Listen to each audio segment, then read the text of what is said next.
to do some cooking? Yeah. Okay.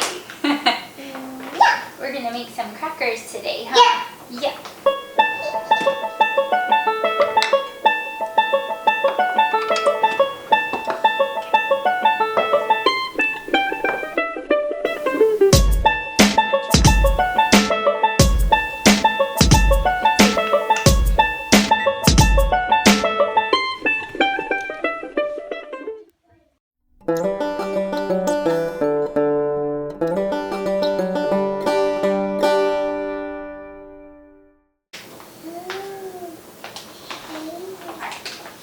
So a lot of the cooking that I do is kind of fly by the seat of my pants. It has to do with the feel, the crumb, the texture of it all. And I've just learned how to cook. And so rather than try to just hand you guys a recipe that I don't know that I've tested enough times or if it's really going to turn out very good because I don't cook that way, I thought I would just teach you the way that I cook. So hopefully it makes sense to you and you'll be able to follow along. Alright, so we are going to be making garlic rosemary crackers, and this is a new favorite around our house, and it starts with blanched almond meal or flour. They're the same thing, and I'm guessing it's about a cup. I told you guys there would be a recipe. Oh, that's good, Annabelle. And then we have brown rice flour. Do you want a little bit?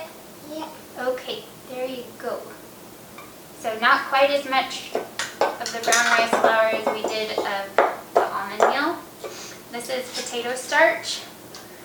To me, potato flour has a strange flavor, but potato starch gives you that stick-togetherness that you don't get when you are missing gluten, when you have wheat, things bind together, but without it, you gotta have something to hold it all together.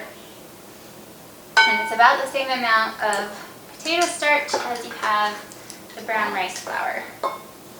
Thank you. You're a good helper.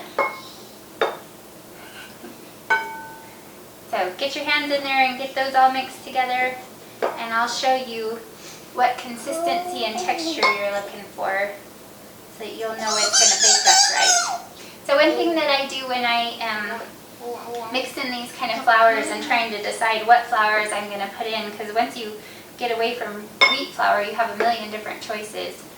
And I just try to think about the flavor of each one, and then almond flour is really fun because it's got a lot of oils in it, so it gives it a real buttery flavor.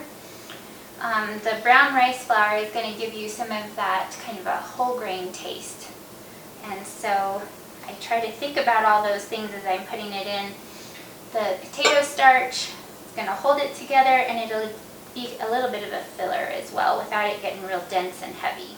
So we're using fresh rosemary. You can use either fresh or dried, and I just kind of break it all up. That's good, huh? Alright, I'm using, oh, you want a little bit? Here. Okay, there you go. I'm going to smash it in there. I'm using the naturally refined coconut oil. It's the unscented, or the kind that doesn't have the coconut flavor to it. And that's very similar to using butter, or like unsalted butter. Do you need a little more? No, not here. Okay, there you go. So for everyone who's made a pie crust, this is really similar to making a pie crust. You don't use quite as much fat, but we're just gonna break that up into the flour until we get a nice even crumb. You wanna put it back in this bowl? You wanna put it in Mama's bowl? Yeah. Oh, okay. So that was probably close to about, oh, I don't know, 1.5 tablespoons, 2 tablespoons of the coconut oil. And depending on where you buy that coconut oil, it can be really expensive. I was able to find this big, almost half-gallon jar at our Winco Foods. Yeah.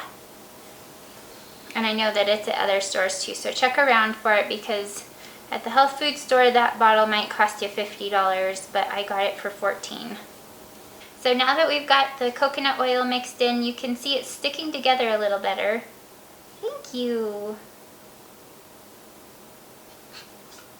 And get it out. 1 clove of garlic. There. Garlic can burn your hands when you're mixing by hand, so I usually wait till the oil's in before I put the garlic in, and that way it just coats your hand and keeps it from getting a garlic burn. So you can see it sticks together some, but if we tried to roll that out right now, it would just fall apart under the roller. Oh, good job.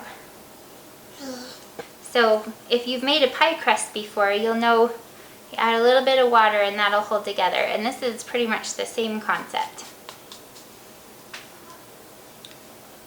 And if you use cold water, it keeps your fats cold and makes it easier to roll and less sticky. So now you can see when I squeeze it between my hands, I've got a nice dense substance that'll hold together here. So you can see it's not wet enough. It just breaks apart and it's not sticking together. So we need to add water, which we can do right here, or you can put it back in the bowl, whichever you feel is easiest. Okay, I've added some more water, and we're gonna go ahead and mix that in until we've got something that we can roll out.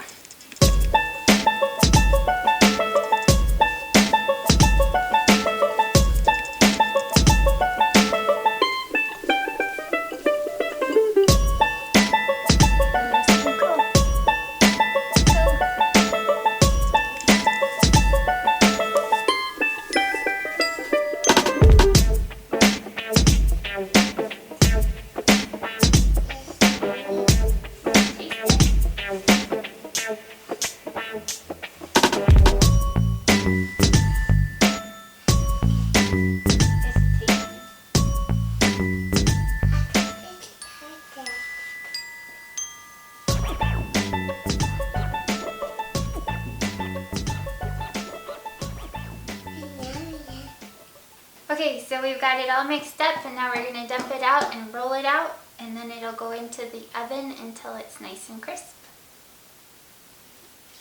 So it was sticking together really nicely in my hand, but when I went to roll it out, it just wouldn't roll out. So we added some more water and a little tiny bit more brown rice flour, and I've got a real nice, very dry dough. You don't want a sticky dough. But one more. Okay. You get one more? Yeah. Okay.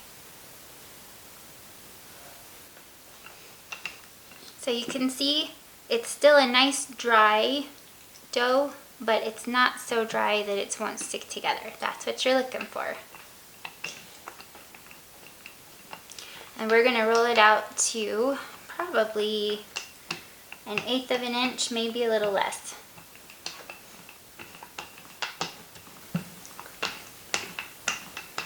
Now this can be done with almost any flour out there. Because I used the almond flour, I didn't use very much fat.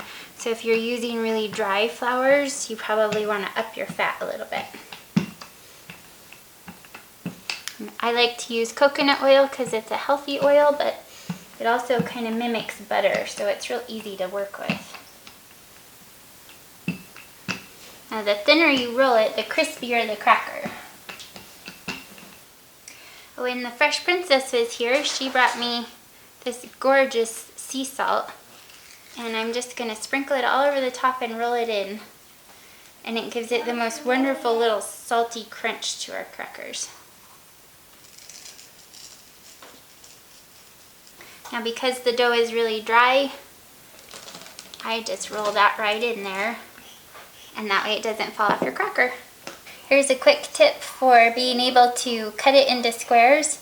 I just take this icing knife and I press it as I roll it, and it marks these little marks across it, and it makes it really easy to cut. So if your kids are like mine and don't want their brothers getting all the big crackers, this is a good tip for that.